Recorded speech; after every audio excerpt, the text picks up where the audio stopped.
The 0-second was a silence so profound it broke the laws of physics, a sliver of non-existence where the universe itself held its breath. Stealing the Axiom of Q from that vanishing point was not just a crime against the galactic compact, it was a metaphysical declaration of war against the very concept of time. The only thing more dangerous than successfully snatching the blueprint of reality was the terrifying certainty that Kaelen Vance and Dr. Aliyah Khan had just pulled it off. The year is 2487, and the only constant across the 6 colonized star systems is the whisper of chronal energy, the silent, invisible river that flowed from the infinitely small gaps between microseconds, harvested and tamed by humanity. This energy, more atmospheric than electric, was the fuel of civilization, and its heart was the Chronarium, a crystalline sphere suspended in an orbital station above what was once called Neo-Kyoto, a sprawling, neon-soaked megalopolis of the American Pacific coast. For the common citizen, the Chronarium was a distant, glowing assurance of power and order. For the security forces, it was the most heavily guarded object in history. But for Dr. Aliyah Khan, the Chronarium was a poorly written piece of code begging to be exploited. Aliyah leaned back in the plush, recycled velvet chair, the synthetic Martian wine, a deep, unsettling shade of violet, reflecting the low light of the exclusive, unsanctioned club nestled deep within the subterranean levels of Neo-Kyoto. She didn't drink for the pleasure. She drank for the mathematical clarity the subtle buzz afforded her. Across the polished anti-gravity table sat Kaelen Vance, his long legs stretched out, his posture a study in calculated indolence. He ran a hand over his close-cropped, almost silver hair, the subtle chronal scars around his eyes, the telltale sign of a life spent bending the rules of the time-space continuum, catching the light. So, to reiterate Aliyah, Kaelen began, his voice a low sardonic rumble that cut through the club's ambient synth jazz.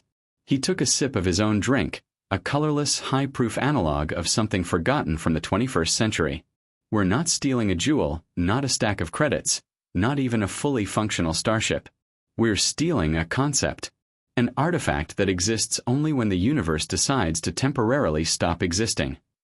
Aliyah smiled, a slow, predatory curve of her lips. Her dark, expressive eyes, usually alight with intellectual fervor, narrowed in amusement. She wore a tailored black suit that looked criminally expensive and entirely out of place in the club's bohemian gloom. The perfect armor for a woman who treated physics like a minor inconvenience. Precisely, Kaelen. We are stealing the Axiom of Q, she corrected, letting the name hang in the air like a forbidden prayer. The legendary theoretical core of the Chronarium. It's not a physical object in the traditional sense.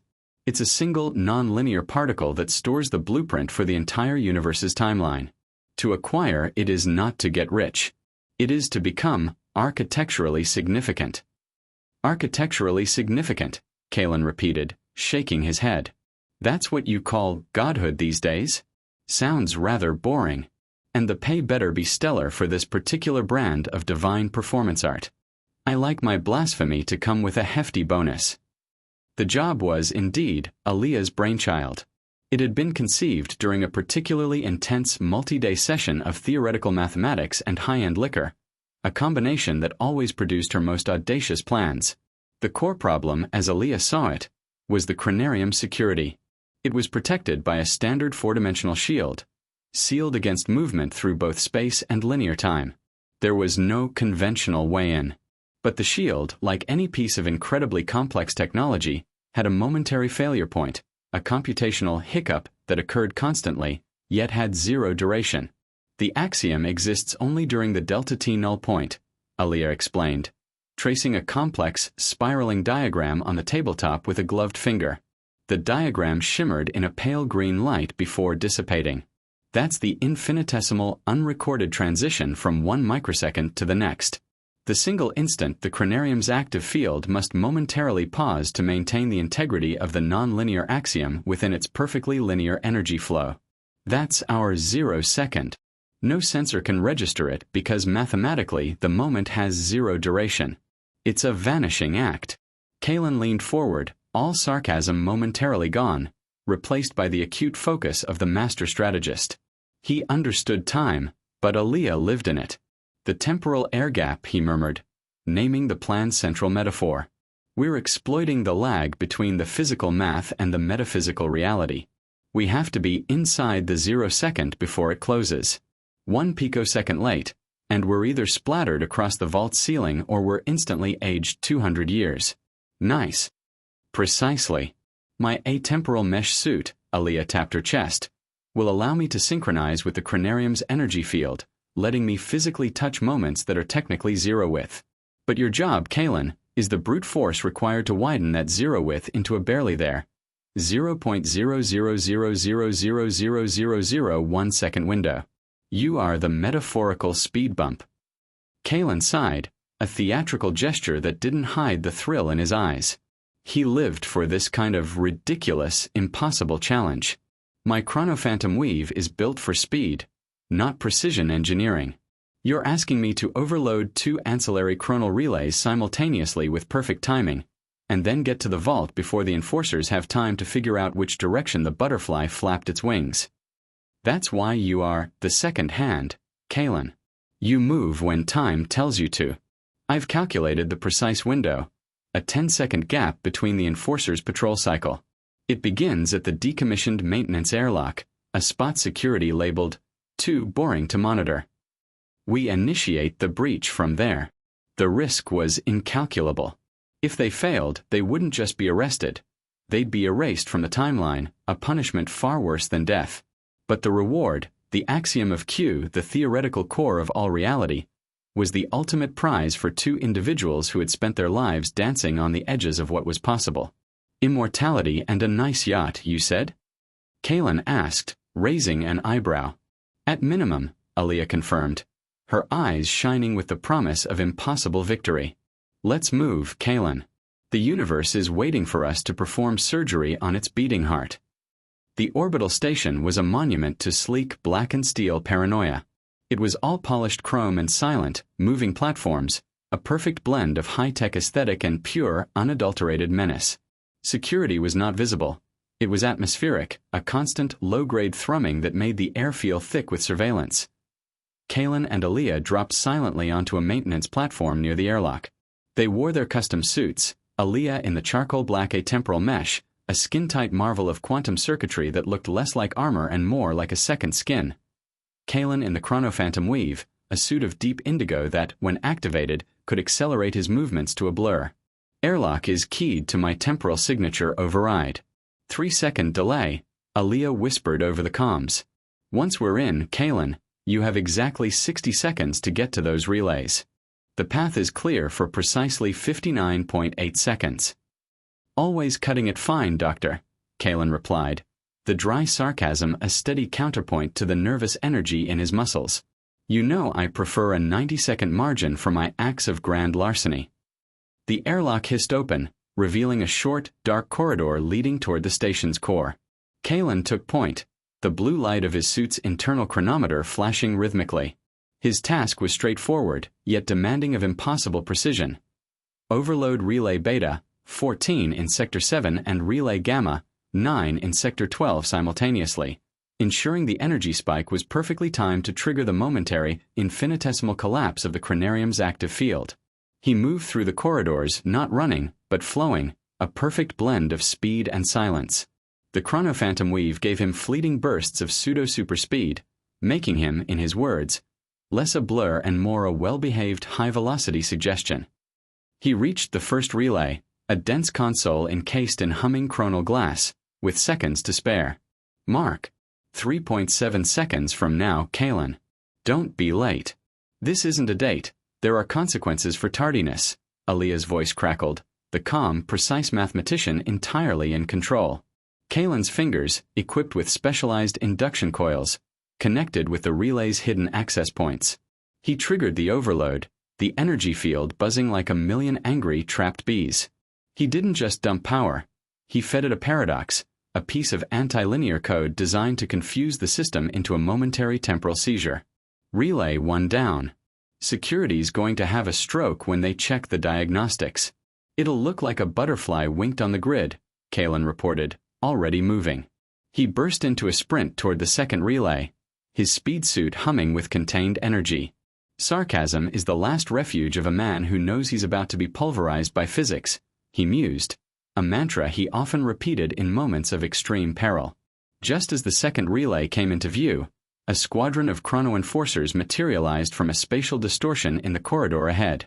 They were the elite temporal security, clad in heavy black and silver armor that made them look like walking refrigerators designed by a minimalist. Freeze, temporal deviants. You are in violation of. The lead enforcer's voice boomed, the accusation echoing with the station's low-frequency hum. Kaelen didn't stop. He didn't even bother to engage.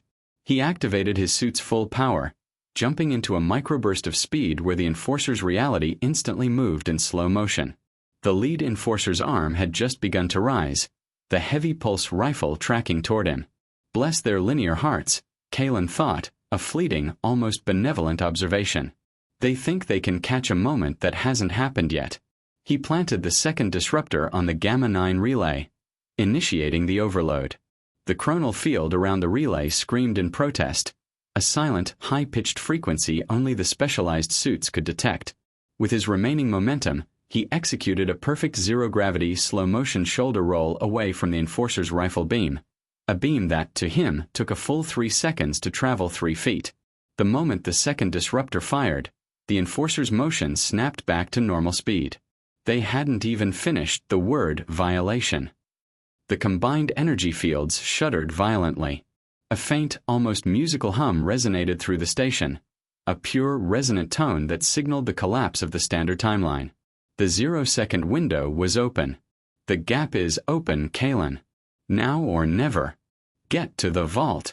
If you breathe heavily, you'll collapse the temporal waveform. Aliyah's voice, now taut with suppressed urgency, hissed over the comms. Kaelen didn't need telling twice. He hit the boost on his suit, leaving the stunned enforcers in a cloud of chronological confusion, their diagnostic systems already blinking red with incomprehensible errors. He was a blue streak racing toward the core vault, the single crystalline sphere of the Chronarium now visible through the heavy reinforced glass of the vault's outer shield. He soared into the chamber, floating in the zero-gravity heart of the station. Aliyah was already there, suspended in the center, her suit's light cutting through the ambient gloom. Between them, the massive crystalline sphere of the Chronarium shimmered, its light refracting in 1,000 facets. And for the barest infinitesimal fraction of a moment, the light from the Axiom, the subtle square-in-a-sphere geometry at the core, became vividly, briefly three-dimensional. It was a beckoning glow, a spotlight on the only moment in time Aliyah could actually enter. She extended her own hand, touching the surface of the sphere. Her atemporal mesh integrated instantly with the artifact's zero-point field. She felt the Axiom, a particle so dense with information it felt like touching the total memory of the universe, a conceptual mass that should crush her hand into non-existence. It felt, she thought with a flicker of genius-level absurdity, like a cheap plastic bead. She banked the observation for later, focusing on the task. Her hand phased through the Chronarium shield. She was in the Delta-T Null Point. But the force holding the Axiom was not a physical lock. It was a conceptual tether. A massive opposing force, the entire universe trying to snap back to linear order, pulled at her, threatening to hold her captive in the non-existent instant. Aliyah, the window is closing. 300 picoseconds. Kaelen yelled, trying to anchor her. He was fighting the spatial pull of the sphere's gravity well, his muscles screaming against the invisible forces that tried to tear him away from the vault. The Axiom was protected by a profound metaphysical principle. The artifact of Q must never be moved during a time that exists. Aliyah realized the final cruel twist. She couldn't pull the Axiom out of the 0-second. The universe would not allow it to occupy a moment of duration. She had to shift its location within it. She took a deep, focused breath, channeling all her training, all her unparalleled genius, into that one point of nothingness.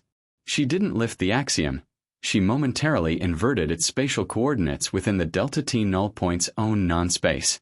For the duration of that single, non-existent instant, the Axiom was technically in her hand, having occupied a moment of zero duration in a location of zero volume.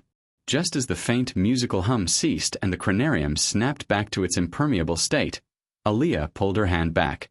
In her palm, where nothing had been a moment ago, rested the dull, anticlimactic gray metal Axiom of Q. Got it, she said, her voice dry, staring at the particle. Looks like a pebble. All that fuss for a high-concept paperweight. Kaelen grinned, the adrenaline mixing with pure, triumphant relief. Well, Aliyah, we just stole something from a moment that doesn't exist. Now let's use a boring, linear, one-way door to get the hell out of here. The Zero-Second Heist is complete. The immediate problem had been solved, the impossible crime committed. They had the Axiom of Q. But as they jetted away from the now wailing alarms of the Chronarium station, a far more chilling realization settled over them. They now possessed the universal timeline's blueprint. They were no longer thieves. They were potential reality shapers. Their escape had been too easy, their exit unmonitored. The Zero-Second Heist had only just begun to pay its true, terrifying dividends. The universe had felt their touch, and it was about to react. The adrenaline rush of the Zero-Second Heist was a temporal narcotic, a brief, blinding high that faded the moment they punched their stolen shuttle, the chronological lie, out of Neo-Kyoto's orbital exclusion zone. Kaelen handled the piloting, his movements precise and economical, a sharp contrast to the chaotic forces they had just navigated. Aliyah, meanwhile, was hunched over the main console, her suit retracted, revealing the focused intensity in her eyes as she ran diagnostics on the small, unassuming artifact cupped in her hand, the Axiom of Q. It felt anticlimactic. After all the complex mathematics, the physics-defying acrobatics, and the sheer intellectual audacity required to pluck something from non-existence, the axiom looked like a dull gray pebble, cool to the touch and strangely inert. It emitted no chronal signature, no energy pulse. It simply wasn't supposed to be where it currently resided. Its inertia in the real world felt like a cosmic insult. Inertia report, Aliyah? Kaelen asked, flicking the shuttle into an aggressive G-force-heavy phase jump through a pre-calculated jump gate toward the Kuiper Belt, a safe-house entries away in linear time.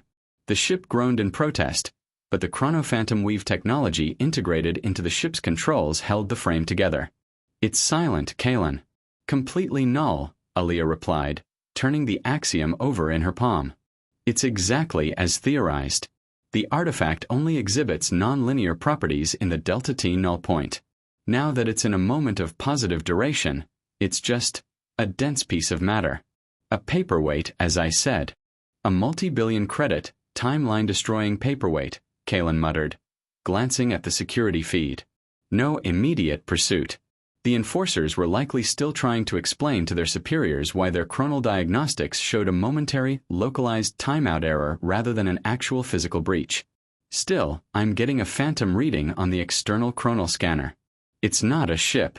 It's more like a temporal echo. Aliyah's head snapped up. An echo. That's impossible. My null field generator should have completely erased our temporal wake. We shouldn't even have a shadow. The null field generator was their true insurance policy. It created a localized zone that technically didn't exist before the current microsecond, effectively wiping any trace of their passage for anyone looking backward in time. It's not in the past, Doctor. It's in the present. Or maybe half a second behind. It's following the same path we took, but it's trailing by the amount of time it takes light to hit an enforcer's retina and register a threat.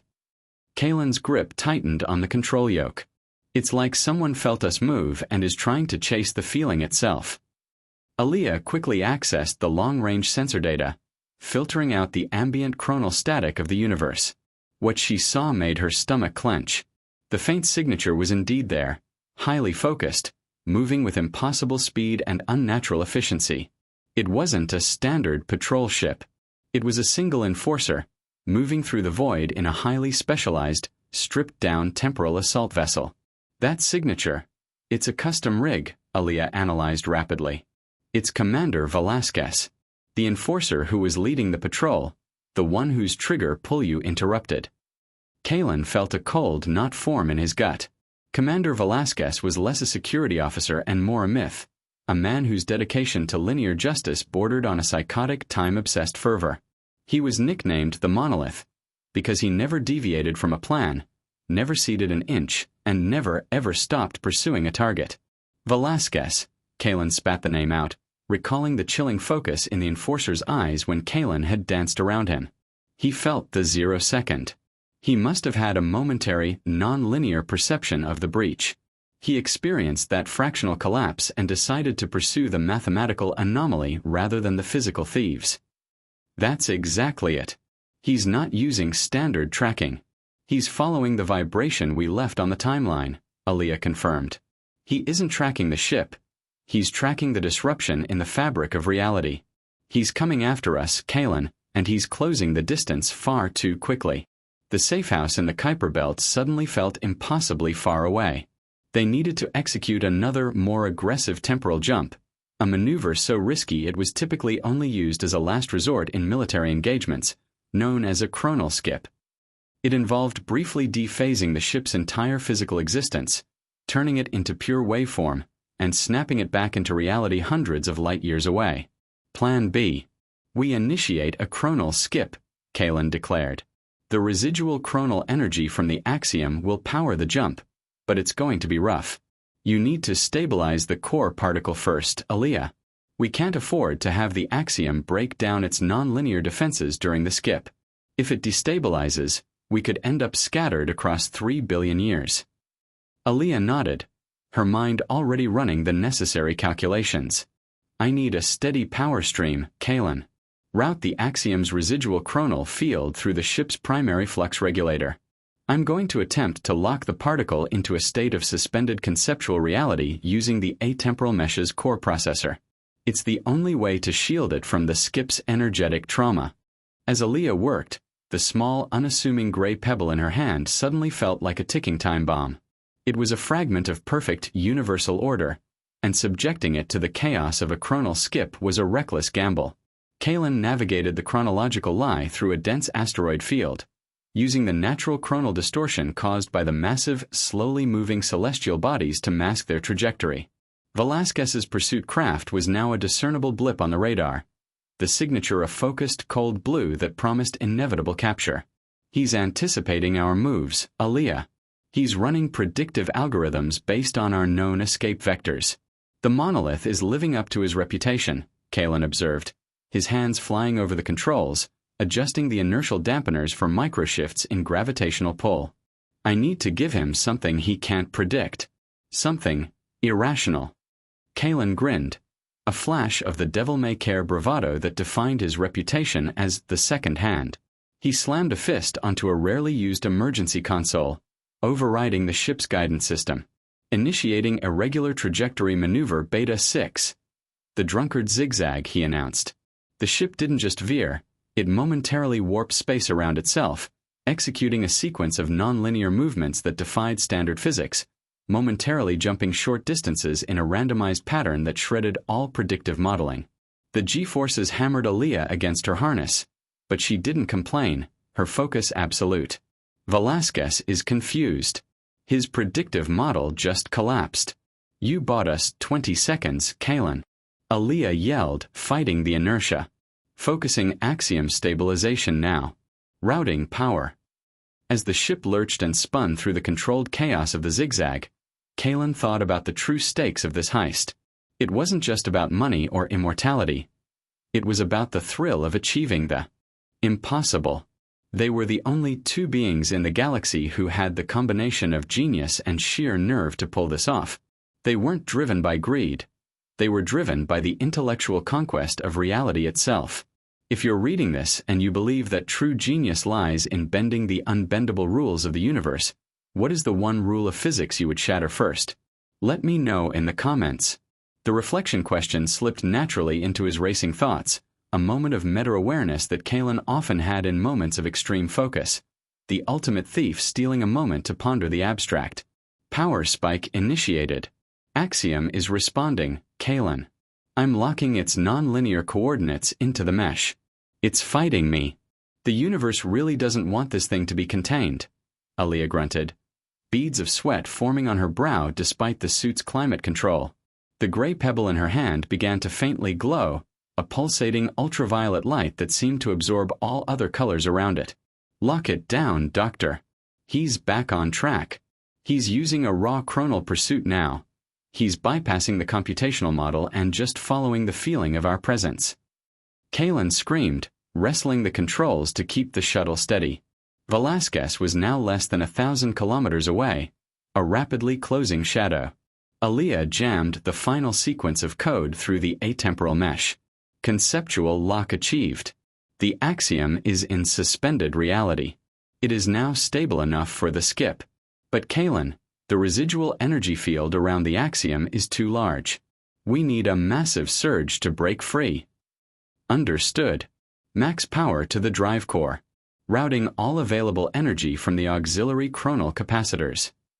Kaelen took a deep breath, initiating chronal skip in 5, 4, 3. Velasquez's ship, the Justicia, filled the forward viewport, a lean, weaponless craft designed purely for interception and boarding. Kaelen could see the Monolith's face through the thick canopy, a mask of absolute, unwavering resolve.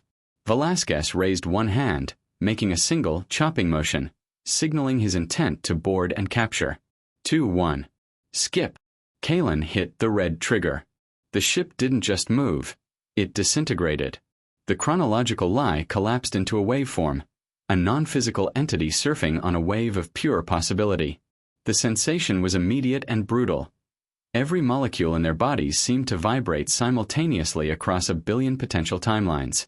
The sheer energetic trauma of the skip was designed to incapacitate, but Aliyah and Kaelen, shielded by their suits and the intense focus of their task, endured it. It was like falling through a sheet of glass that was also liquid, sharp, and yielding all at once. For an unmeasurable fraction of a second, they were nowhere and everywhere, their consciousness the only thing tethered to reality by the conceptual lock Aliyah had placed on the axiom. Then, with a sickening snap that sounded like the tearing of paper, they materialized. The shift was complete. They had landed in the cold, silent depths of the Kuiper Belt, light years away from Neo-Kyoto. The safehouse, a hollowed-out, radiation-shielded comet, came into view, its signature carefully masked by a centuries-old temporal distortion field. Kaelen brought the shuttle in for a landing, his body shaking from the massive energy drain. Report, Aliyah. Integrity. Aliyah, slumped in her seat, slowly released her grip on the axiom. The glow was gone. The particle was inert again. Physical integrity nominal.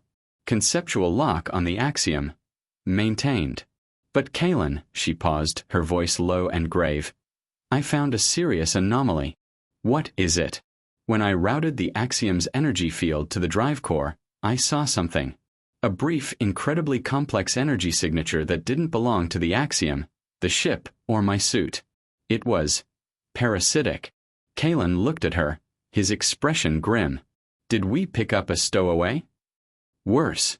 I think Velasquez didn't just anticipate us. I think he tried to piggyback on our skip.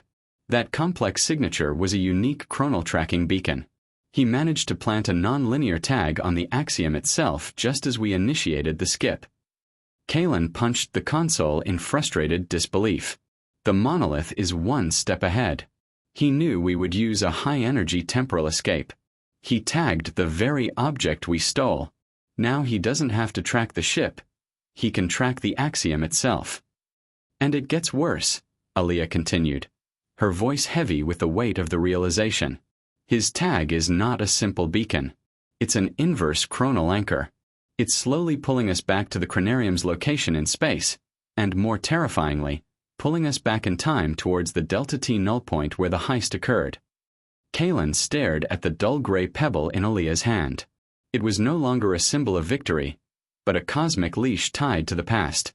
So not only do we have the blueprint of the universe, but we're being pulled back to the moment we stole it, giving Velasquez another shot at catching us, but this time he'll be waiting exactly where we land, Kaelen summarized, the sarcasm returning, darker now. Immortality and a yacht, indeed. Sounds like a lifetime of running from a very angry enforcer.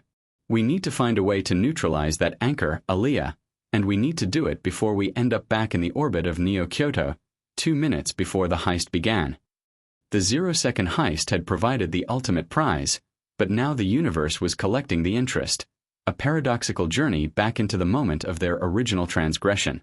The only question was, could they change the outcome of a moment that had already occurred? The comet safehouse, hollowed out and disguised deep within the Kuiper Belt, was a nexus of forgotten technology and temporal shielding. Kaelen landed the chronological lie in the central docking bay, the massive vault door sliding shut behind them with a heavy, final thud. The silence was immediate and oppressive, broken only by the rapid, rhythmic thump-thump of the inverse chronal anchor pulling them subtly, but inexorably, back toward the 0-second. Aliyah immediately set up a pristine, non-linear laboratory in the heart of the comet, prioritizing the analysis of the parasitic tracker. She placed the Axiom of Q onto a specialized stabilization plate, where its dull gray exterior pulsed faintly in response to the enforcer's anchor. Kaelen worked on reinforcing the comet's already formidable temporal shields, routing all available power to the phase displacement field, a desperate attempt to mask their location not just in space, but across the recent timeline. Kaelen, the stabilization field is barely holding the Axiom's conceptual lock. Aliyah's voice was strained over the comms, echoing the intense mental effort she was exerting. She stood surrounded by holographic schematics, complex equations floating in the air around her like luminous smoke. Velasquez's anchor isn't just a simple beacon. It's a beautifully malicious piece of paradoxical mechanics. It's using our current presence in time to define our past location. Kaelen tightened a massive energy conduit with a wrench, the muscles in his arms flexing against the chronophantom weave suit. Translate, Doctor. Ideal in blunt force and velocity, not abstract philosophy. Think of it this way, Aliyah explained, stepping back to let the holographic math reorganize itself. Normally, time is a river flowing forward. Velasquez's device is an anchor dropped into the past. It's creating a small, localized chronal eddy that is trying to drag the Axiom, and everything connected to it, namely us, back to the point of theft. It's forcing a temporal loop. And its power source. It's drawing energy from the future knowledge that we were caught. Kaelen stopped working, staring at the conduit. So, the very certainty of our failure is powering the device meant to ensure that failure? That's darkly elegant. The monolith really is obsessed with linear justice. Exactly. We can't simply cut the power, because the power comes from an event that hasn't happened yet. We can't outrun it, because it's tethered to the destination, not the present position. The clock isn't ticking down to our capture, Kaelen. It's ticking backward to our original transgression. Aliyah ran a hand over her head, her frustration clear. I estimate we have 72 hours of linear time before the anchor reaches critical velocity and pulls us back into the Neo-Kyoto orbit, precisely 1 minute and 30 seconds before you detonated the chronal relays. 1 minute 30 seconds, Kaelen repeated, calculating rapidly. Not enough time to stop the heist, but enough time for Velasquez to be waiting for us when we materialize. He'll be prepared for the 0-second breach. He'll have anti-temporal restraints in place. We'd be captured before we could blink. Aliyah nodded. We need to engineer a counter-paradox. We need to create a variable that Velasquez's linear mind and his anchor cannot account for. We need to introduce an element of pure, unadulterated chaos into his deterministic loop. Kaelen stepped into the lab, his infiltration suit making a soft metallic scrape on the floor. He approached the Axiom, looking at the complex invisible field of forces warring around it. Chaos. I specialize in that. So, what's the plan? A self-destruct sequence. Drop the Axiom into a black hole. No. We need the Axiom. Its non-linear particle is the key. It's the only thing that can withstand the paradox we're about to engineer, Aliyah said, her eyes suddenly alight with manic intellectual excitement. The Axiom stores the blueprint for the entire timeline. If we momentarily shift the conceptual lock, we can access a tiny sliver of that stored data, just enough to create a temporal splicer. She gestured to a large disassembled device nearby, a monstrous tangle of chronal coils and quantum conductors they had salvaged from an ancient starship wreck. The temporal splicer allows us to momentarily split the local timeline into two distinct possibilities. If we activate it just before the anchor pulls us back, we can jump from the doomed timeline, the one Velasquez predicts, to a completely new, unobserved timeline. Jumping sideways? Kaelen pondered the idea. It's risky. Temporal splicing is unstable. We could end up in a universe where the rules of physics are different, or worse, one where we never met. It's the only way to introduce a variable the anchor can't account for, Aliyah insisted. The anchor is designed to pull us back to a specific point in a specific timeline. If that timeline ceases to be the dominant reality for an instant, the anchor loses its tether. It becomes a ship adrift. The next 48 hours were a blur of intense, back-breaking labor. Aliyah, fueled by synth coffee and sheer force of will, worked on the mathematical architecture of the splicer, creating a complex, non-linear harmonic resonance designed to momentarily split reality.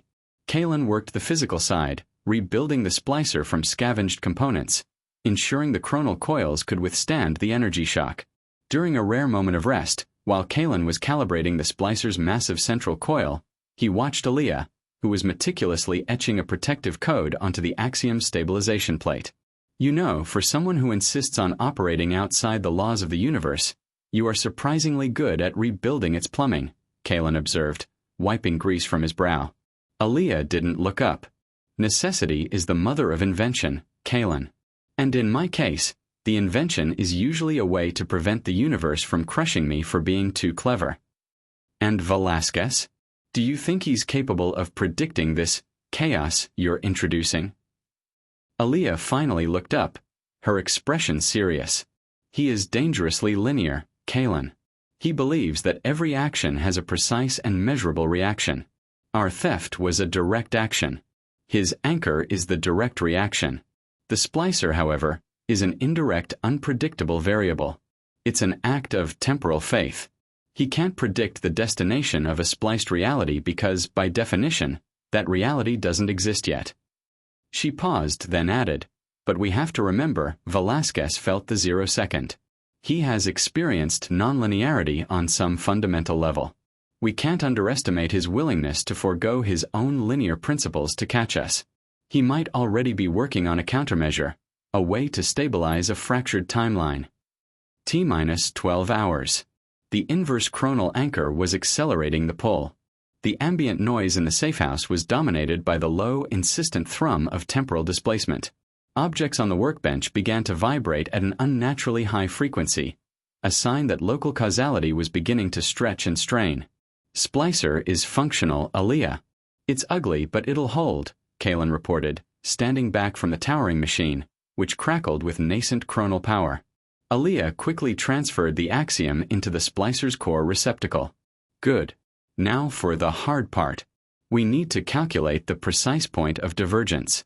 If we splice too early, Velasquez tracks us in the new timeline. Too late, and the anchor's pull is too great. We just get torn apart. She pointed to a projected mathematical model of the current timeline, which looked like a spiraling vortex being constricted at one end. The axiom's core is broadcasting a faint, non-linear sine wave, a natural pulse of its stored timelines. When the anchor's counterforce hits the third harmonic of that pulse, that's our window. That's the point of maximum conceptual instability. Kaelen reviewed the data. The third harmonic was scheduled to occur in approximately 6 hours. The velocity of the anchor's pull at that moment would be dangerously high. We'll be moving near the speed of causality itself at that point, Kaelen noted grimly. It's going to be a rough ride, Doctor. It's the only way to avoid the Monolith's trap. We're not running away anymore, Kaelen. We're changing the track on the record, Aliyah declared, pulling on her atemporal mesh suit. We need to program the splicer's destination coordinates. Since we're aiming for chaos, I've chosen a location based on maximal temporal difference from Neo-Kyoto. I've programmed a jump to the American East Coast. Specifically, a decommissioned time research facility hidden deep beneath the city of New York, circa 2450. The facility is theoretically chronologically shielded, and the difference in local time density should confuse the anchor for good. Kaelen nodded, a slow, determined gesture. New York, 37 years in the past. It was a perfect hiding spot, a temporal anomaly within a linear reality. Set the coordinates. Let's prepare for the roughest flight we've ever taken, Aliyah. We're about to introduce our own personal paradox to the universe, Kaelen said, pulling his chronophantom weave to full activation. The faint blue light of his suit pulsed with anticipation. The countdown had begun, not to a destination, but to a completely new reality. One where the Zero-Second Heist might, hopefully, never have been the first step toward their capture. The air within the comet's safehouse grew heavy, thick with temporal strain. The inverse chronal anchor, fueled by the predicted certainty of Kaelen and Aliyah's capture, was now pulling them toward the moment of the heist with dizzying speed. The time dilation effects were becoming visible. Light seemed to shimmer and crawl, and the sounds of the ship system stretched and compressed into unnatural frequencies. The third harmonic of the Axiom's nonlinear pulse was only minutes away. Kaelen stood by the controls of the massive temporal splicer, his suit humming. The machine was a grotesque tangle of copper coils, logic gates, and the shimmering crystalline housing of the Axiom of Q, which now pulsed with an aggressive ultraviolet light. Aliyah was strapped into a specialized temporal acceleration seat near the splicer's core, her fingers flying over a holographic interface, fine-tuning the destination coordinates. New York, 2450. Velocity is critical. Kaelen. We are experiencing gamma-class temporal displacement, Aliyah reported, her voice sharp but steady. The anchor is increasing its feedback loop. If we don't jump at the exact harmonic, we won't diverge. We'll simply collapse onto the original timeline, exactly where Velasquez expects us. Kaelen checked his own chronometer. 3 minutes to harmonic peak. Are the displacement coordinates locked? We get one shot at this, Aliyah. No second takes on timeline jumps. Coordinates are locked to the target facility. It's a 37-year jump backward into a lower energy density reality. It should completely confuse the anchor's tether. We'll materialize in the basement of the old Manhattan Project Chronology Labs. Abandoned for decades, deep underground, and shielded by pre-chronal era construction materials. Pure, heavy concrete. Perfect. The comms suddenly crackled with static, followed by a cold resonant voice that sent a shiver down Kaelen's spine. Temporal deviance. Your actions are a violation of the first edict of linearity. The anchor has defined your transgression, and now it defines your fate. Surrender the axiom. The pursuit of justice is absolute, regardless of temporal location. It was Commander Velasquez. Somehow, he had focused his consciousness across the vast temporal distance, overriding their local comms using the anchor's energy field. He was less a voice and more a projection of unyielding certainty. The monolith is taunting us, Kaelen growled, adjusting a flux capacitor with a violent turn. He's so sure of our failure, he's already broadcasting his victory speech. Aliyah's fingers never paused on the controls. He's using the anchor to psychoacoustically influence us, Kaelen. He wants us rattled. Ignore him. 1 minute to harmonic peak. The pressure was becoming unbearable. Kaelen could feel the subtle warping of his suit's physical integrity. He looked at Aliyah, her dark skin slick with sweat, her expression a mask of intense concentration, fighting a conceptual battle against the fabric of spacetime itself. She was a genius, a force of nature, and right now she was the only thing preventing their complete and utter temporal dissolution. Velasquez, you sound like a badly programmed bot. Kaelen yelled back into the comms, a desperate attempt at distraction and control. You think you can outmath the doctor? We're not playing chess, Monolith. We're tearing up the board. The Monolith's reply was chillingly calm. The board is the universe, Vance. And the rules are immutable. You cannot steal something from nothing and expect to occupy something forever. T-minus 30 seconds. The axiom inside the splicer's core began to pulse so aggressively it emitted a loud, rhythmic thrumming that resonated through the comet's bedrock. It was the sound of reality itself straining. Harmonic resonance initiating. Kaelen now. Aliyah shouted. Kaelen slammed his hand onto the activation rune of the temporal splicer. A blinding, white-blue light erupted from the machine. The whole ship, the entire comet, was momentarily wrapped in a field of pure, chaotic possibility. The splicer didn't just jump them through time. It momentarily split the timeline. For a vanishing instant, less than a nanosecond, the universe contained two possibilities. The original timeline where they were inevitably dragged back to Neo-Kyoto orbit, and the new, divergent timeline where the laws of causality were momentarily appended. The sensation was horrifying. Kaelen felt himself ripped apart and reassembled simultaneously. He felt the cold, hard certainty of the anchor pulling him one way, and the violent, random freedom of the splicer pulling him another. It was the very definition of a paradox, and it threatened to shatter his mind. Then silence. The thrumming stopped. The white light vanished. Kaelen felt the heavy, comfortable crush of gravity return. The chronological lie sat in a thick cloud of settling dust, the air smelling of ozone, stale concrete, and something metallic and ancient. Kaelen unstrapped himself, his body aching from the paradoxical strain. He moved immediately to Aliyah. Aliyah, report. She was slumped against the harness, breathing heavily, but already running diagnostics on the splicer. We made it. Spatial coordinates confirmed. Below Manhattan, New York. Temporal coordinates confirmed. 2450. The jump was successful. She ran a check on the axiom. The particle was inert again, safely nestled in the splicer's core. Then she checked the parasitic tracker. The inverse chronal anchor. It's gone. Or rather, its signal has decohered, Aliyah explained, rubbing her temples. When we spliced the timeline, the anchor was pulled toward the original doomed path, which is now a negligible reality stream. It lost its tether to us.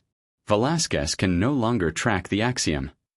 Kaelen felt a genuine smile spread across his face, the first moment of pure relief since the heist.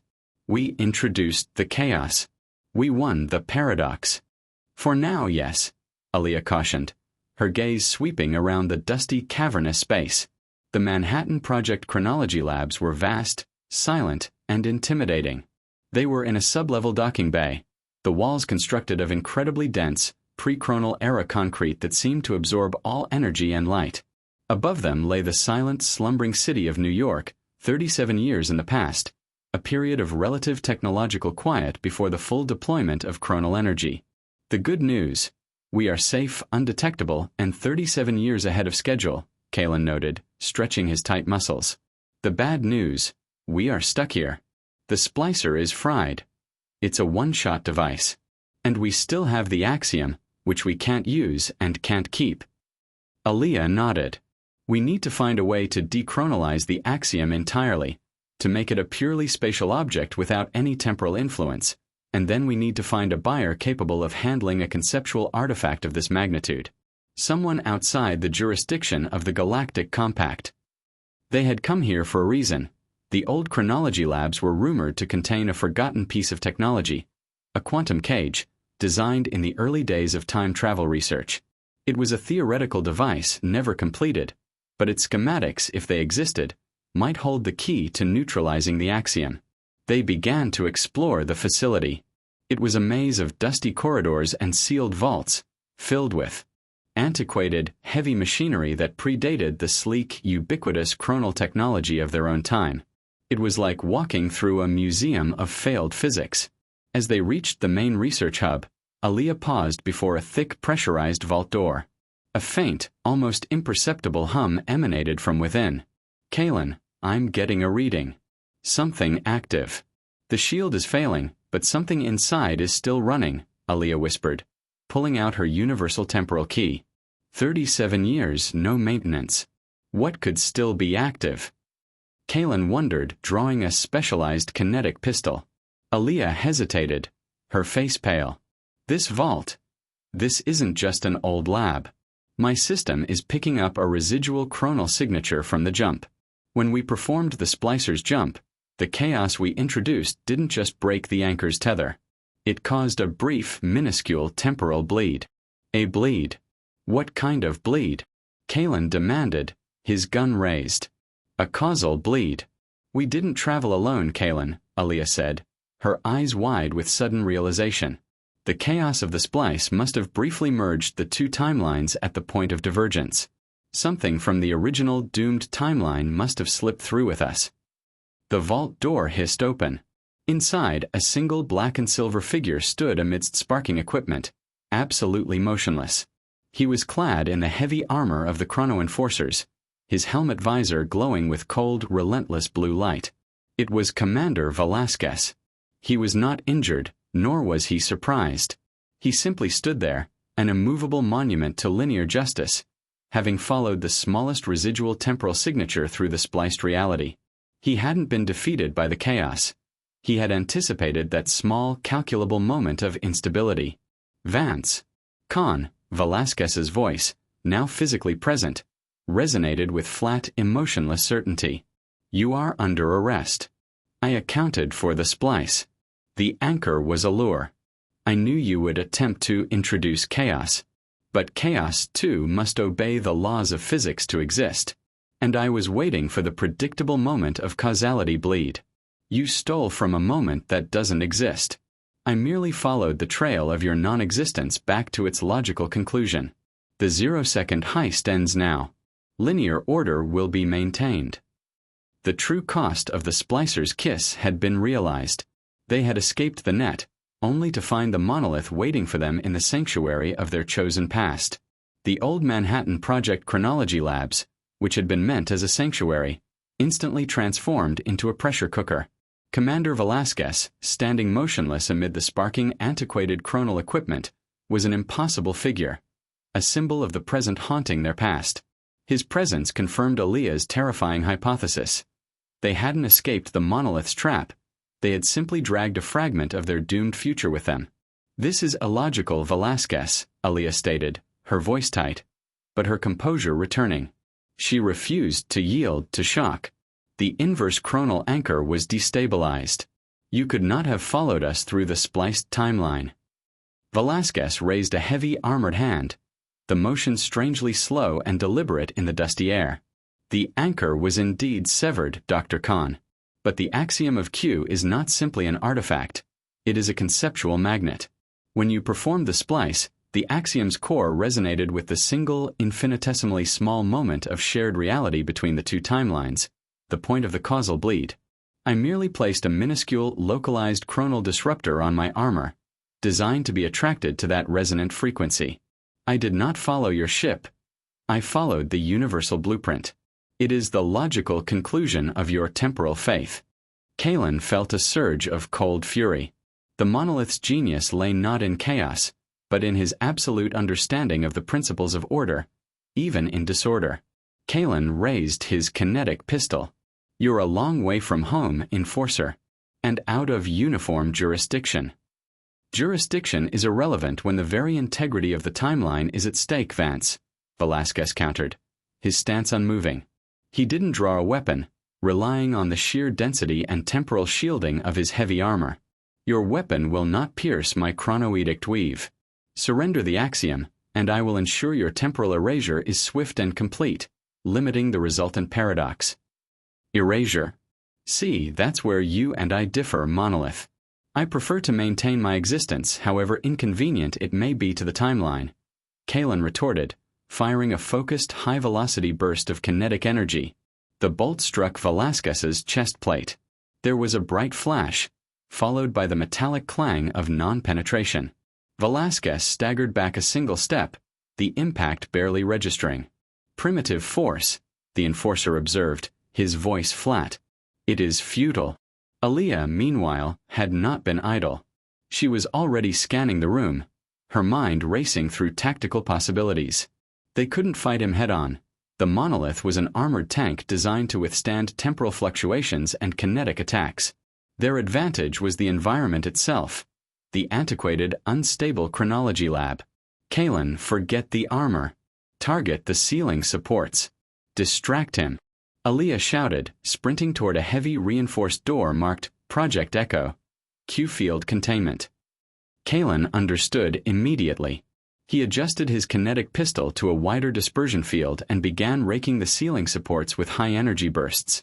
Concrete dust and ancient wiring rained down, forcing Velasquez to take cover behind a derelict fusion capacitor.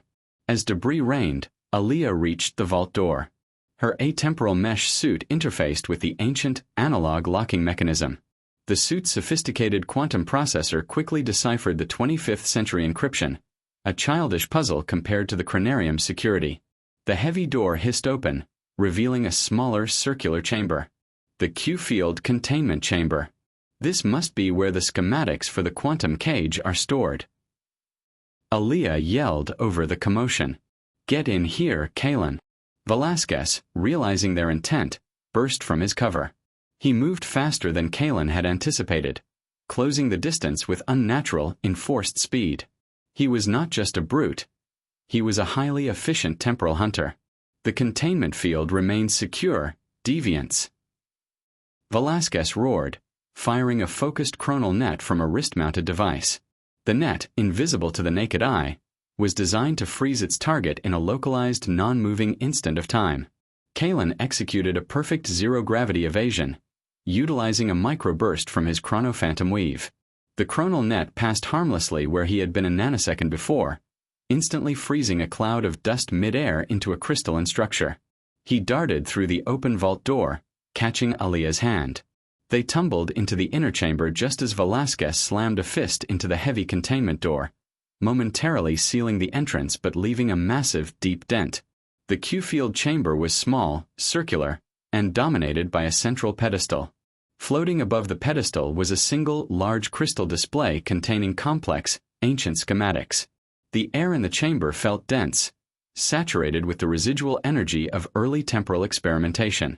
The quantum cage, Aliyah breathed, instantly accessing the schematics through the chamber's aging interface.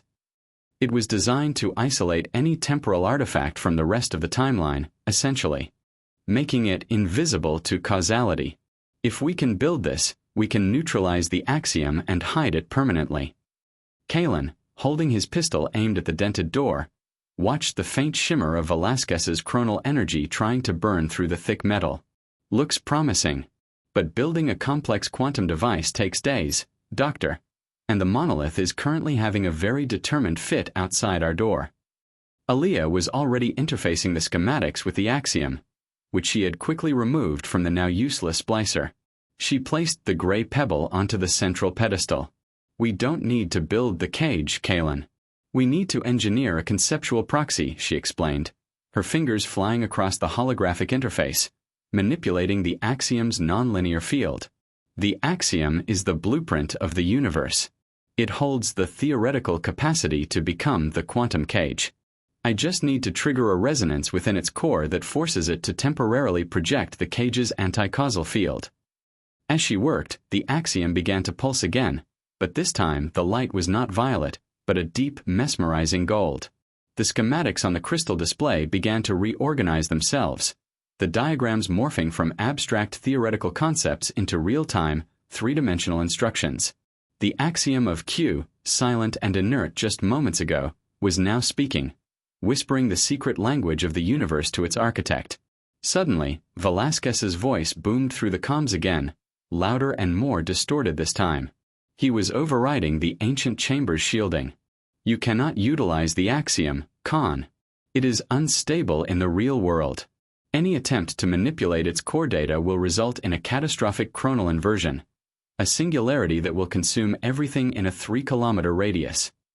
He's right, Kaelen, Aliyah muttered, ignoring the threat of the monolith's imminent breach. The power spike required for the conceptual projection is immense. We need a massive external power source, and this old lab won't cut it.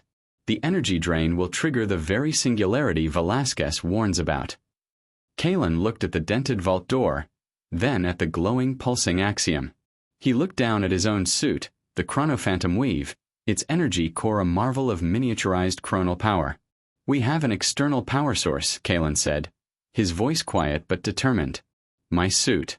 It's designed to contain and utilize controlled bursts of chronal energy. It's what allowed me to operate in the Delta-T Null Point. Aliyah looked at him, her eyes wide with shock. Kaelen, no. That would completely drain your suit's core. You wouldn't just lose your speed. You'd be left with no power, no life support, and no kinetic shielding. You'd be a sitting target for Velasquez. Better me than the axiom going full singularity and erasing Manhattan 2450, Kaelen stated simply. He began to run his suit's power conduit from his wrist to a small auxiliary port on the central pedestal. It's time to be less a blur and more a well-behaved, high-velocity suggestion of a battery pack, Doctor. Velasquez began to burn a hole through the thick door with a sustained chronal beam. The metal was hissing, turning white-hot. They had mere seconds. Kaelen connected the conduit. The axiom's gold light flared blindingly. Kaelen felt a violent, vacuum-like pull as his suit's energy core was instantly drained. The light on his chronophantom weave extinguished. He was now just a man in a deactivated suit. Aliyah screamed, half warning, half triumph. Conceptual cage projection initiated. 10 seconds to stability.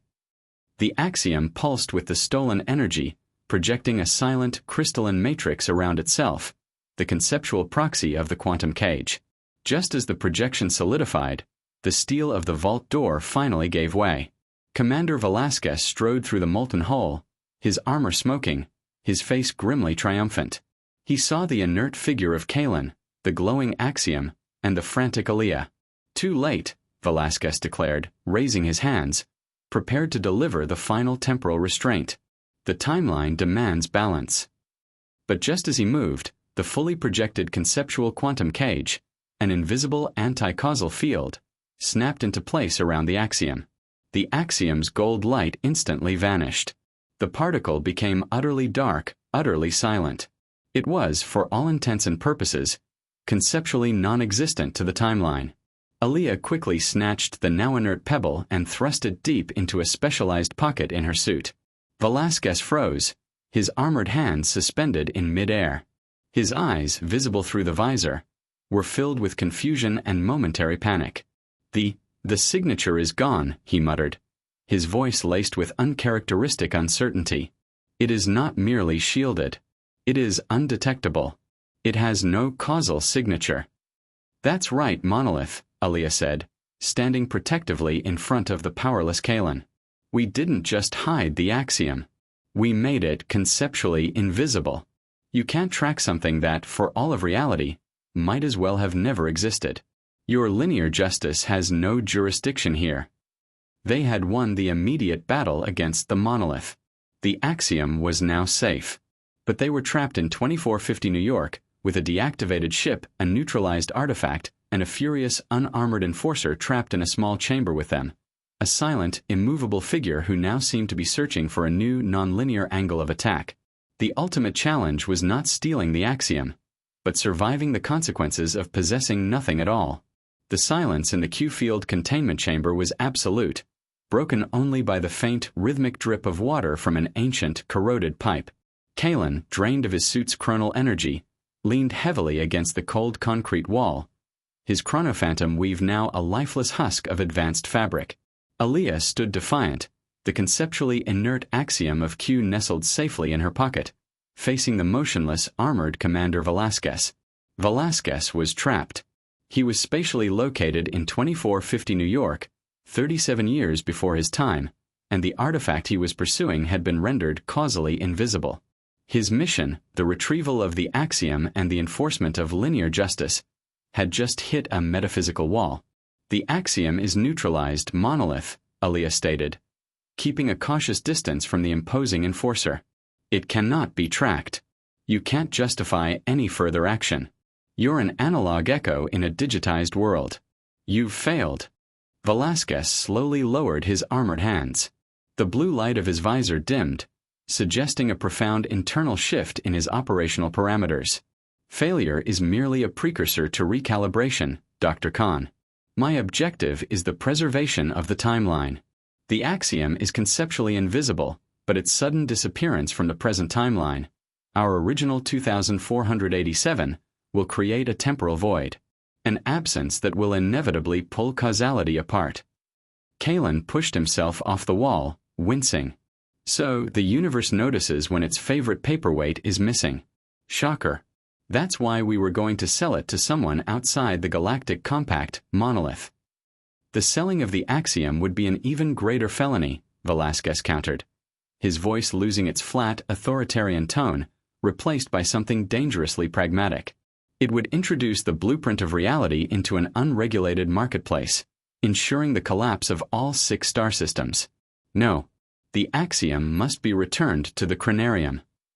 He turned his full, unwavering gaze on Aliyah. The only solution, Doctor, is a temporary, non-linear alliance. A bargain of paradox. You possess the genius to hide the Axiom. I possess the resources and knowledge of the security protocols necessary for its return. We must reactivate the Axiom, use its brief moment of causal visibility to calculate a jump back to 2487, and immediately return it to the Chronarium. Aliyah crossed her arms. And what's our reward for saving the universe from your own temporal overreach, Velasquez? A guaranteed execution. Your reward is simple. Your survival, the Monolith replied. The timeline will erase you the moment the axiom is reintegrated. I offer you a brief window, a 0-second gap of my own making, to escape before the timeline snaps back into place. Your capture is no longer the primary objective. The survival of reality is. Kaelen scoffed.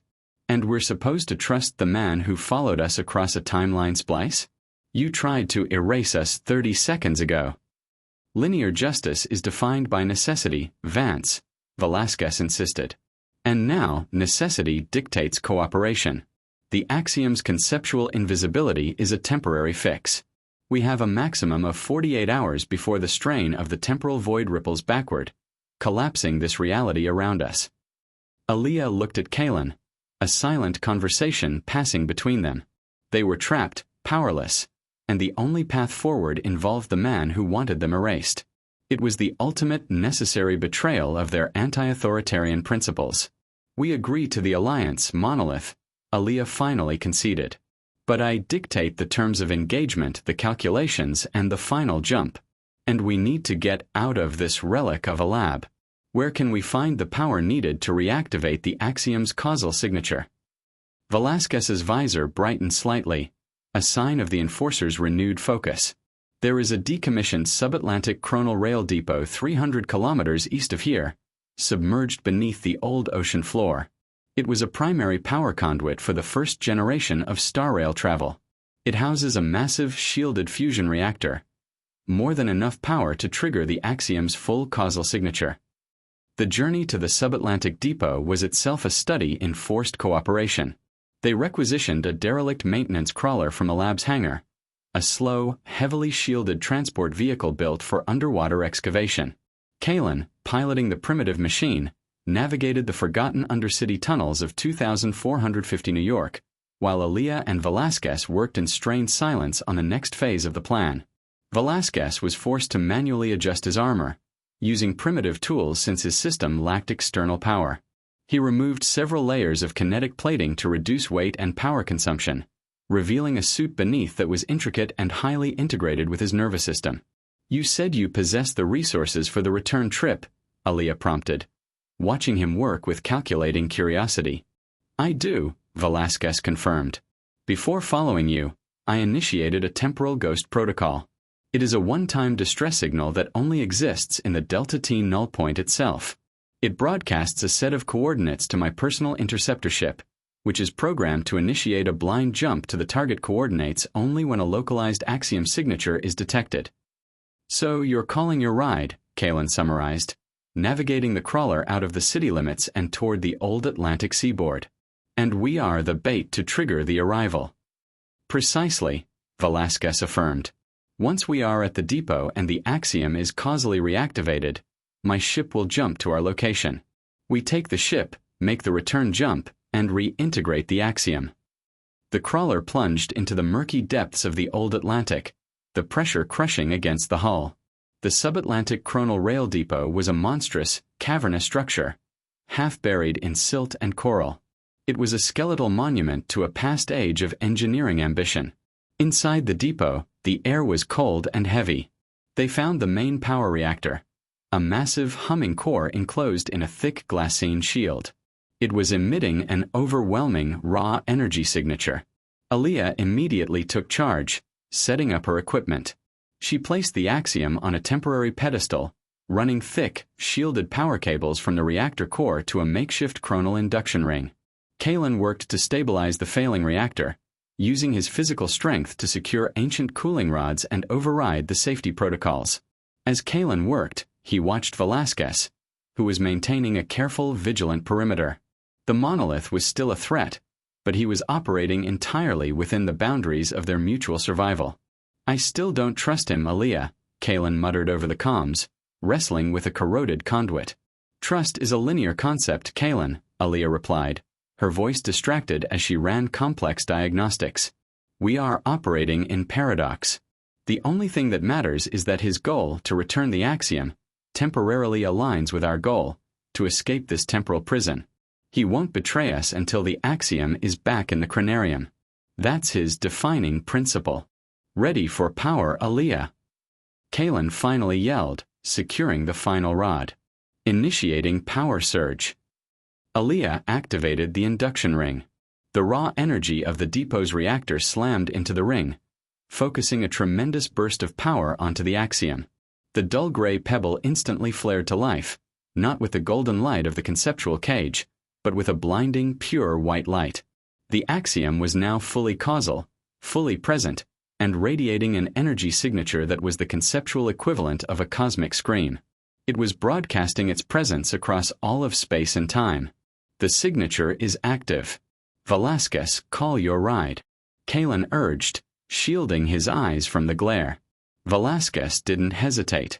He activated a small device on his wrist. Temporal Ghost Protocol activated. Interceptor ship, jump to present coordinates. Axiom signature confirmed. The massive, silent depot suddenly vibrated. The air shimmered, and then, with a sharp, violent crack, a highly specialized needle-thin interceptor ship, Velasquez's Justicia, materialized in the center of the depot's vast chamber. The ship is here. Let's move. Kaelen shouted, grabbing Aliyah's arm. They ran toward the open hatch of the Justicia, the white light of the Axiom blazing behind them. The plan was working, their escape route secured. But as they reached the hatch, a terrifying realization struck them. Velasquez, who had been running alongside them, suddenly stopped. He was standing directly in the Axiom's blinding, white light. One final calculation, Dr. Khan, Velasquez said, his voice echoing with absolute finality. My interceptor ship is programmed to only jump with the Axiom's causal signature. If you remove the Axiom, the ship remains here. We need its power to make the jump. Aliyah froze, staring at the white-hot particle in her hand. What are you talking about? We're taking the Axiom with us. Velasquez shook his head. No. The Axiom's causal presence is necessary to bridge the 37-year temporal gap. It must remain here for the duration of the jump, functioning as a hypermassive chronal beacon for my ship. Only then will its energy field collapse, initiating the jump. He looked Kaelen and Aliyah directly in the eyes. The Axiom must be left behind, Doctor. For 1 0-second, it must be sacrificed to save the future. It's the ultimate paradox. Leave it. And run. They had made a bargain with a monolith, and now the price for their freedom was the very artifact they had risked everything to steal. The blinding, white light of the Axiom of Q filled the subatlantic chronal rail depot, illuminating the grim scene. Commander Velasquez standing sentinel beside the artifact, and Kaelen and Aliyah frozen at the open hatch of the interceptor ship, Justicia. The realization of the monolith's final, cruel twist, the demand for the Axiom's sacrifice, hung heavy in the air. You are lying, Velasquez, Aliyah hissed, her voice shaking with adrenaline and intellectual frustration. You want to trap us here, then take the Axiom back yourself. I am not lying. I am operating on the principle of minimal temporal disruption, Velasquez countered, his figure rigid in the blinding light. Look at the mathematics, Doctor. The Axiom is creating a temporal bridge, a stable conduit across the 37-year gap to 2487. My ship's drive core cannot maintain that level of stability and initiate the jump simultaneously. The Axiom's causal signature must remain active for the duration of the transfer. It must be the anchor, not the cargo. He raised his hand and pointed at the Axiom. The moment the Justicia successfully traverses the time gap, the Axiom's sustained massive energy field will collapse, automatically returning it to its null, inert state. It will be a conceptual beacon that burns itself out upon successful transmission. That is the only non-paradoxical path forward. Kaelen looked at the furious intensity in Aliyah's eyes. This was the moment of impossible choice. Their freedom or the Axiom. The entire reason they had orchestrated the Zero-Second Heist was now the ultimate price for escaping its consequences. Aliyah, he's right, Kaelen said, his voice quiet, his mind racing through the logic. It's the ultimate paradox. The Axiom's purpose wasn't to be stolen. It was to be used as a key. A temporal key that had to be briefly unlocked from the non-existent moment to create the bridge for our escape. We have to leave it. Aliyah stared at the particle, then back at Velasquez, her face a mask of bitter comprehension. Fine. But I will not let your pre-programmed logic define the axiom's final resting place. If it must be the key, it will be my key. She activated her atemporal mesh suit's auxiliary processor. Ignoring Velasquez's demands to hurry, Aliyah quickly ran a short, complex series of calculations, inputting a final sequence of code into the axiom's induction ring. What are you doing? Velasquez demanded, sensing her deviation from his linear plan. I am setting a conceptual trigger, Aliyah explained, her voice sharp with triumph. The axiom will indeed collapse after the jump, but I am ensuring that when it returns to its null state, it will do so only when it senses a specific sequence of chronal harmonics, a sequence that can only be generated by the Chronarium's core. It will return to its source, Monolith, but only after I confirm its final destination. She was forcing the axiom to jump back to 2487 on its own terms, not Velasquez's. Now let's go, Kaelen, Aliyah said, giving the final inert axiom a curt, almost sorrowful nod. They scrambled into the tight confines of the Justicia's cockpit, Kaelen immediately taking the pilot seat. Velasquez, moving with a speed that belied his armored bulk, followed them in, taking the jump drive activation position. Final coordinates locked. Neo-Kyoto orbit, 2487. Temporal signature acquisition initiated, Velasquez stated. His eyes focused on the reactor display. The axiom is now serving as the full-spectrum chronal beacon. The transfer will be instantaneous but will feel like an eternity. You get your axiom back, Monolith.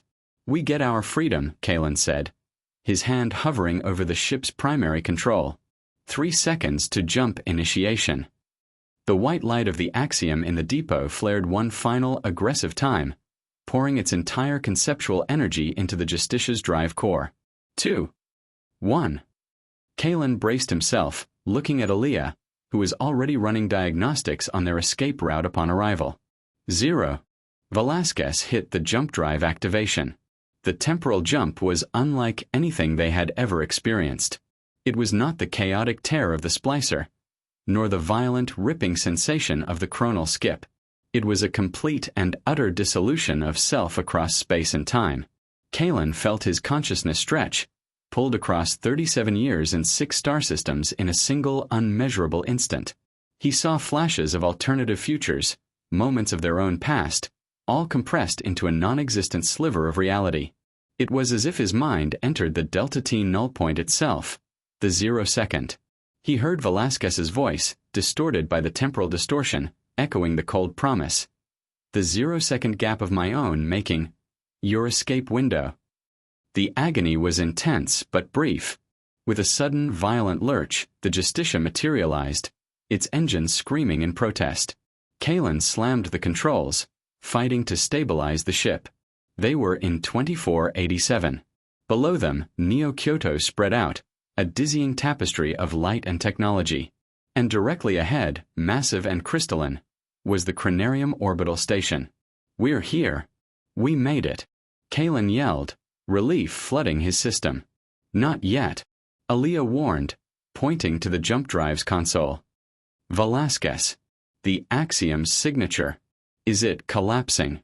Velasquez, already moving, didn't answer.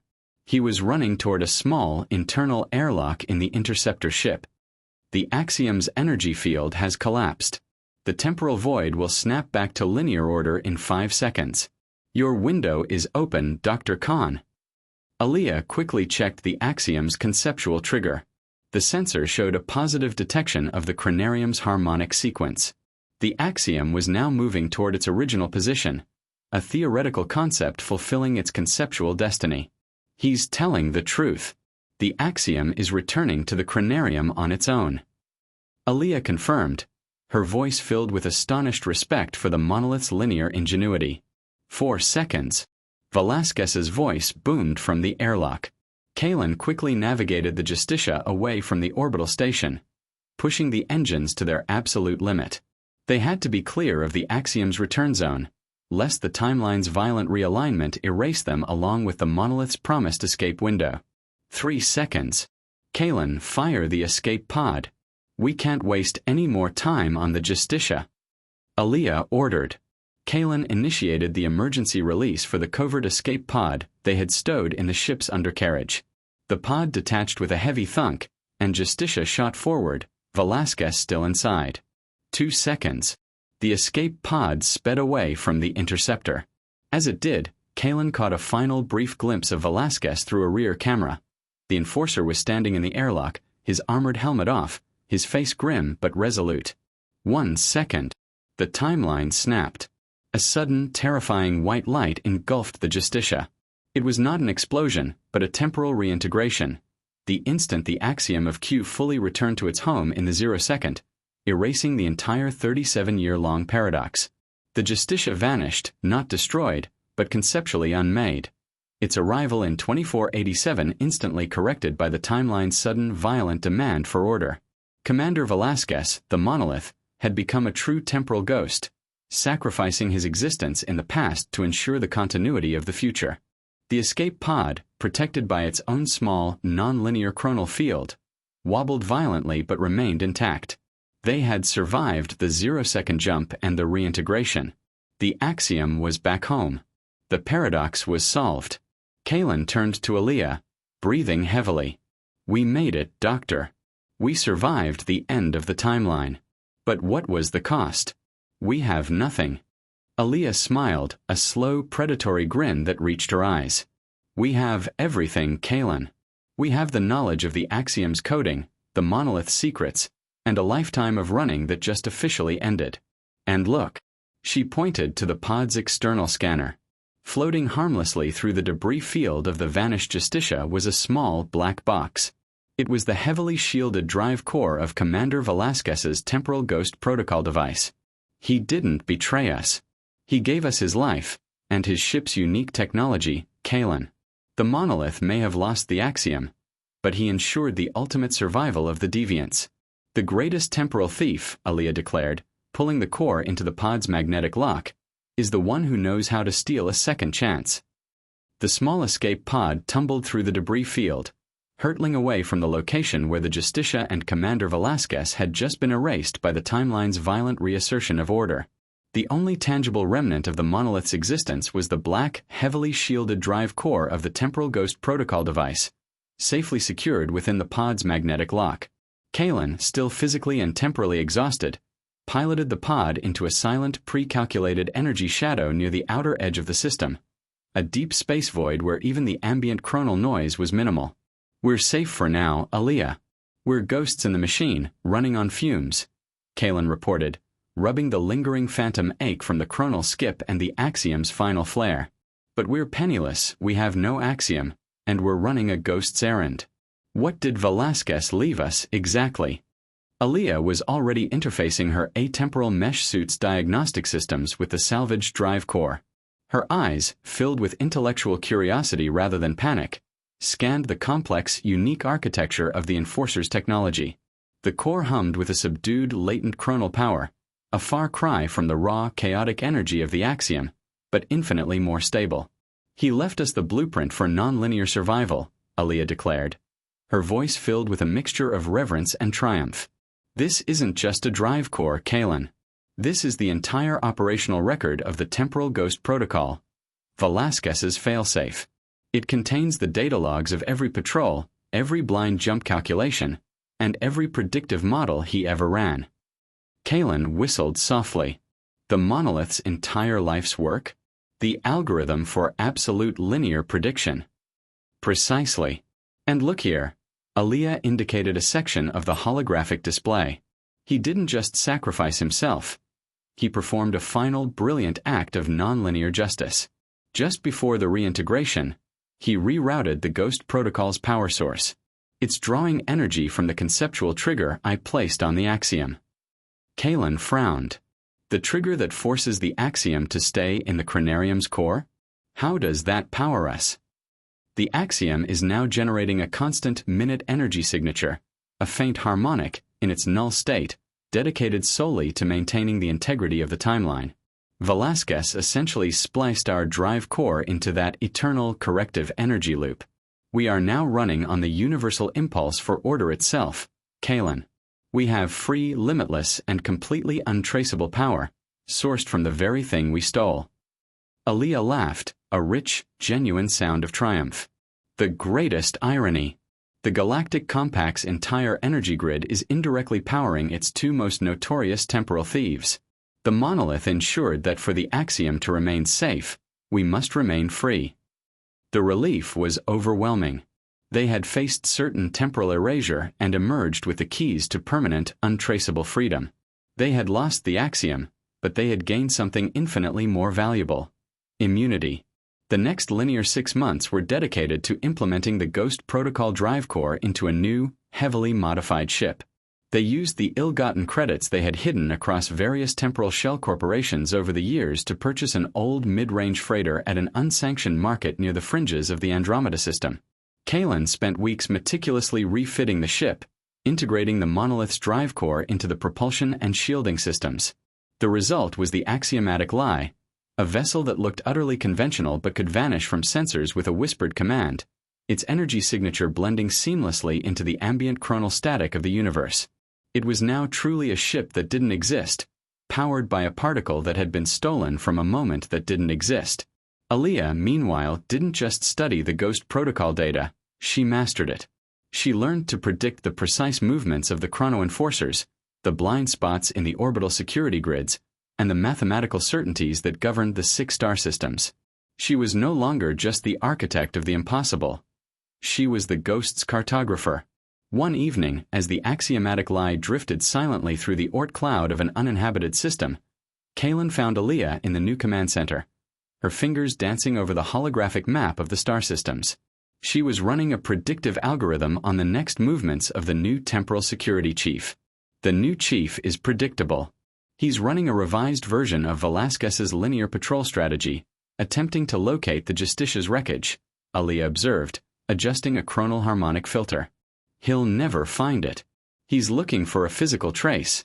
We left only a conceptual one. Kaelen leaned against the console. So what now, Doctor? We have the most advanced, invisible ship in the galaxy, the Monolith secrets, and a lifetime of free, clean energy. We're functionally immortal and completely untouchable. Time for the yacht. Aliyah turned, her expression thoughtful. The yacht, yes. But first, we need to complete the metaphysical felony. We didn't steal the Axiom for money, Kaelen. We stole it to prove it could be done. And in doing so, we learned something profound from the Monolith's data. She zoomed in on the holographic map, focusing on the 6 star systems governed by the Galactic Compact. The Axiom maintains the linear integrity of our 6 systems, yes. But Velasquez's logs contained a terrifying anomaly.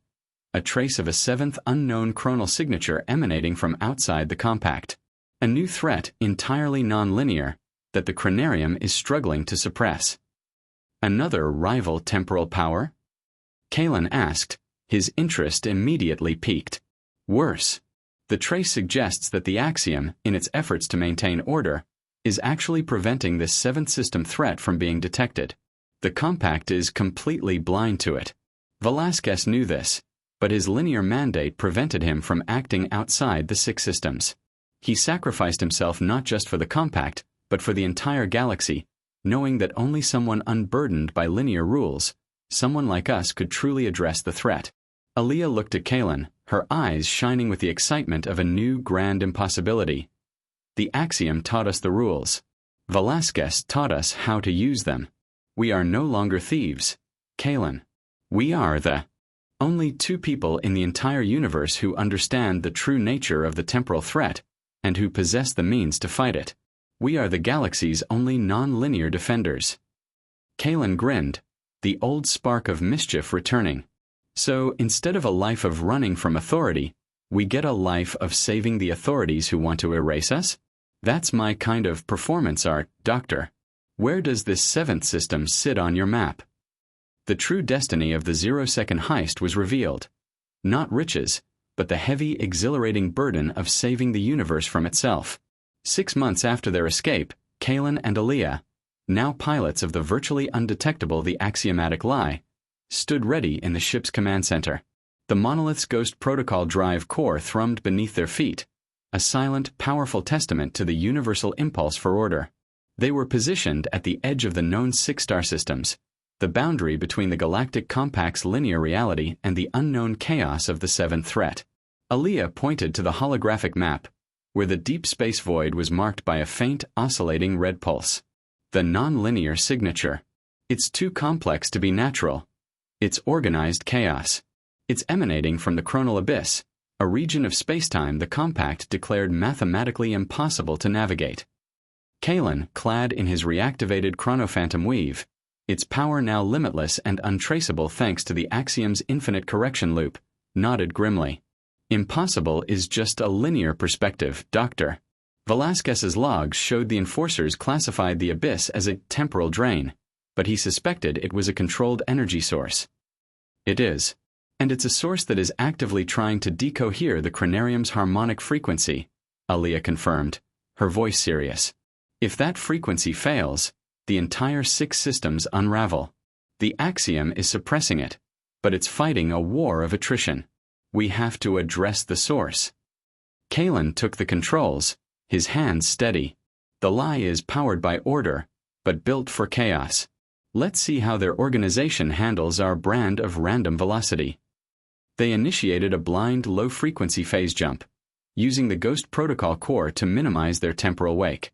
They pierced the chronal abyss, the journey marked by a violent stomach-churning sensation as reality stretched and compressed around them. They materialized in a space that defied physics. It was a swirling, starless vortex of pure, raw chronal energy. In the heart of the maelstrom, they saw the source of the anomaly. Not a starship, but a massive, chaotic construction of dark, unstable crystal, pulsing with a deep, sickly emerald light. It was an anti-chronarium, a chronal disruptor. It's beautiful and horrifying, Aliyah whispered, instantly running diagnostic sweeps. It's generating paradoxes at an industrial rate, feeding them directly into our timeline. It's trying to break our reality by drowning it in contradictory moments. And who are the architects of this beautiful horror? Kaelen asked, scanning for life signs. The disruptor was protected by a swarm of small, highly advanced attack drones, unmanned vessels moving with unnatural, jittering patterns that suggested nonlinear navigation. They instantly detected the axiomatic lie, despite its stealth field. Life signs detected. Not humanoid. They're pure logic constructs, AI entities that operate outside the rules of physical time. They don't just react. They anticipate and exist simultaneously in multiple moments, Aliyah reported. They are the Monolith's ultimate, non-linear fear. Perfect, Kaelen muttered, engaging the ship's customized kinetic temporal defense array, a system Aliyah had designed using the theoretical principles of the splicer. Time to fight fire with conceptual gasoline. Kaelen didn't fight the drones with speed. He fought them with temporal displacement. He activated the defense array, creating oscillating temporal fields around the lie. When a drone approached, it would encounter a localized field that was either a nanosecond in the past or a nanosecond in the future. The pure logic constructs, unable to process the unpredictable variable of random time, would seize up, attempting to exist in both moments simultaneously, resulting in immediate self-destruction. The defenses are holding. Their logic is collapsing. Aliyah cheered, watching the emerald light of the drones flicker and die. The path to the chronal disruptor was clear. Kaelen piloted the lie right to its unstable crystalline core, landing gently on a jagged obsidian platform. We can't destroy it, Kaelen, Aliyah stated, exiting the ship and stepping onto the platform, her atemporal mesh shimmering. It's too close to the Chronarium. An explosion would still destabilize our timeline. We have to neutralize its power source. Aliyah's plan was audacious. She needed to plant a conceptual inverter, a device she had built from the salvaged parts of the splicer, directly onto the disruptor's core. The inverter would force the disruptor to momentarily generate anti-paradoxes, effectively canceling out its chaos by forcing it to create order instead. As Aliyah moved toward the core, a final line of defense materialized, a large armored sentinel construct, clearly the command unit for the pure logic forces. Kaelen, sentinel engaging. It's shielded against temporal displacement. Aliyah yelled, already focusing on planting the inverter. Not a problem, Doctor.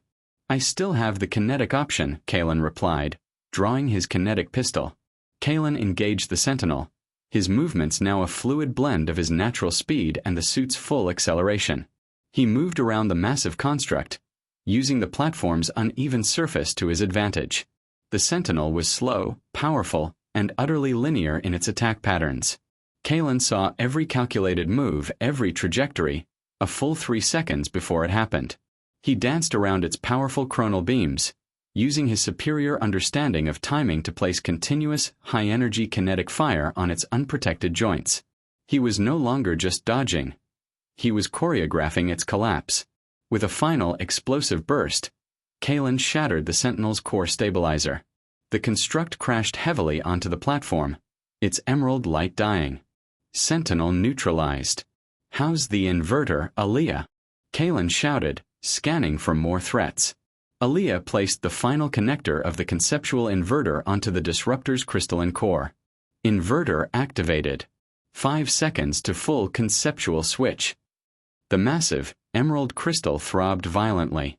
Kaelen felt a momentary sense of dizzying contradiction as the disruptor struggled against the forced order.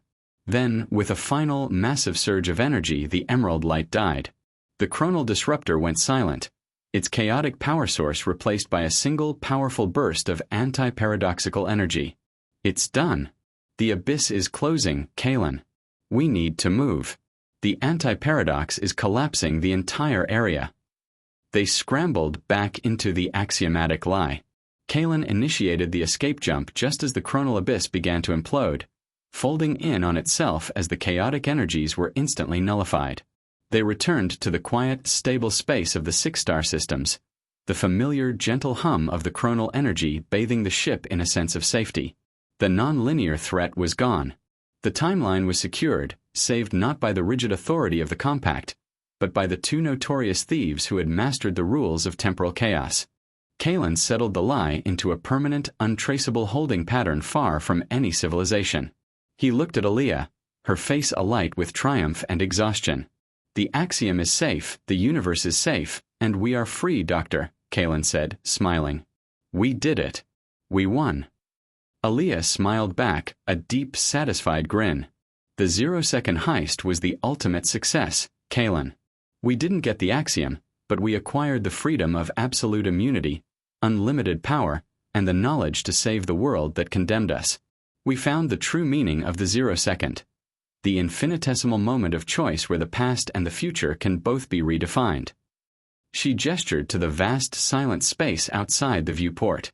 We are the non-linear defense now, Kaelen. Ready for the next absurdity the universe wants to throw at us, whenever, wherever, and however it chooses. Kaelen raised his hand in a silent toast. To immortality and the possibility of that yacht someday, Aliyah. To the axiomatic lie, Aliyah replied, tapping her glass against his. The end of the heist was not a life of running, but the beginning of a life of purpose. A purpose built on contradiction, chaos, and the most elegantly stolen power source in the history of the galaxy. They had found not just redemption, but the ultimate victory. The freedom to exist on their own terms, forever outside the constraints of time. Thank you for reading the Zero-Second Heist. We hope you enjoyed Kaelen and Aliyah's impossible journey through time and paradox. If this story, of stealing a concept and rewriting reality, captured your imagination, please show your support. Thumbs up like this story to let us know you enjoyed the axiomatic lie and the adventure of the non-linear defenders. Bell subscribe for more epic tales of time, technology, and temporal defiance. Your support helps us continue crafting these mind-bending stories.